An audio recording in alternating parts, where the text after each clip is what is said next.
In the quiet hum of dawn, the town of Aetheria held its breath, bathed in the soft gray light that precedes the sun. Streets lay empty, houses stood silent, and the world seemed to be waiting for a signal to begin. But then, something strange happened. At precisely 6:17 a.m., every clock, from the grand tower in the town square to the digital display on a bedside table, simply stopped. The second hand froze, a tiny metal finger pointing to an instant that would stretch into eternity. In her sunlit room, 12-year-old Maya blinked. She was tying her shoelaces when the world went still. The dust motes dancing in the sunbeam outside her window hung suspended, like a galaxy of tiny, glittering stars. Outside, a robin was frozen mid-flight, its wings spread against the pale sky, a perfect, impossible sculpture. The gentle drip from the kitchen faucet had stopped, leaving behind a single, crystal-clear teardrop of water hanging in midair. The world had become a photograph, and Maya was the only one who could still walk through it. Panic fluttered in her chest, a frantic bird trapped in a cage. She ran outside. The mailman was forever reaching for a letterbox. A dog was caught in a perpetual bark, its mouth open but silent. A leaf spiraling down from an old oak tree was paused just inches from the ground. It was beautiful, terrifying, and utterly silent. The only sound was the frantic beat of her own heart. Then, she saw it. Tucked into the hollow of an ancient tree in her yard, something was pulsing with a soft, blue-golden light. Drawn by an unseen force, Maya reached inside. Her fingers closed around cool, smooth metal. It was a pocket watch, ancient and ornate, its hands spinning wildly counterclockwise. The light wasn't just on the watch. It was coming from within, a tiny, captured nebula of energy. As she held it, the ground beneath the tree began to vibrate. The light from the watch intensified, casting a beam onto the earth, revealing a hidden, circular seam in the grass. With a low groan, a trapdoor of stone and root swung open, revealing a spiral staircase descending into darkness. Fear pricked at her, but a stronger feeling curiosity pulled her forward. Clutching the watch, she took a deep breath and stepped into the unknown. The air below was cool and smelled of old stone and something else, something electric and alive. The staircase opened into a vast, cavernous space. Glowing fungi cast an ethereal blue light on the scene, revealing a world straight out of a dream. Tiny, winged creatures with lanterns for tails flitted through the air, leaving trails of sparkling dust. Rivers of shimmering, liquid light flowed through channels carved into the floor.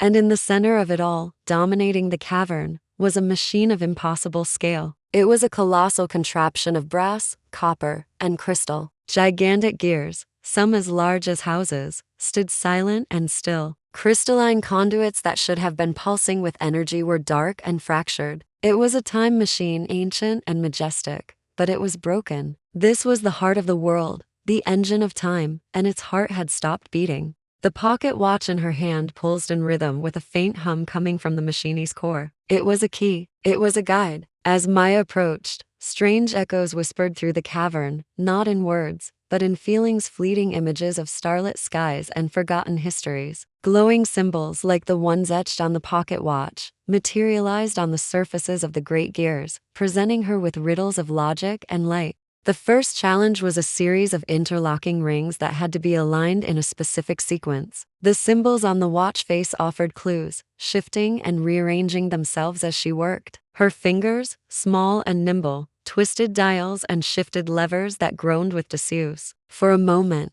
doubt washed over her. She was just a kid. How could she possibly fix something so cosmic? She looked at her hand holding the glowing watch. The world was counting on her. No one else could. Taking another breath, she pushed the final ring into place. A section of the machine hummed to life, a deep, resonant chord that shook the very stone beneath her feet. Her next task led her across a chasm on a bridge made of pure, solidified light, which flickered precariously with every step. She had to reconnect a series of energy conduits, using the watch to channel beams of light from one crystal to another. It was a delicate dance of precision and nerve. One wrong move, and the beam would dissipate, the bridge would vanish. She could feel the machine's immense power, dormant but volatile. The air crackled with raw energy. Her heart pounded, a frantic drum against the silence. But with every connection she made, the machine grew stronger. The dim cavern brightened, and the silent, winged creatures began to chirp, their lights glowing with renewed vigor. The final challenge lay at the very core of the time machine.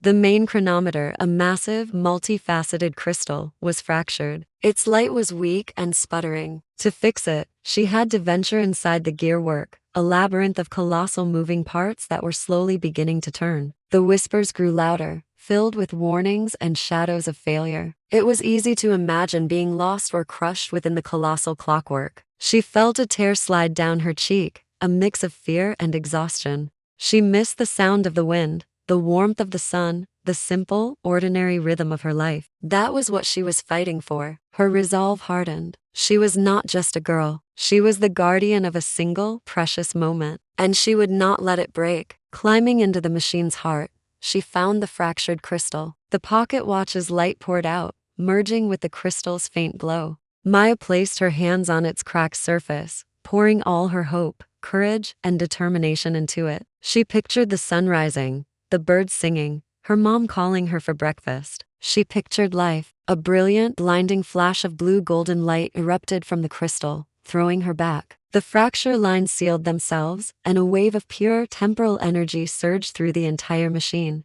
The colossal gears began to turn in perfect synchrony. The rivers of light flowed bright and fast. The great time machine of Aetheria was alive once more, its rhythmic, powerful heartbeat echoing through the cavern. Back on the surface, the world lurched back into motion. The second hand on the town clock clicked forward from 6:17. The robin continued its flight. The water droplet fell from the faucet with a soft plink.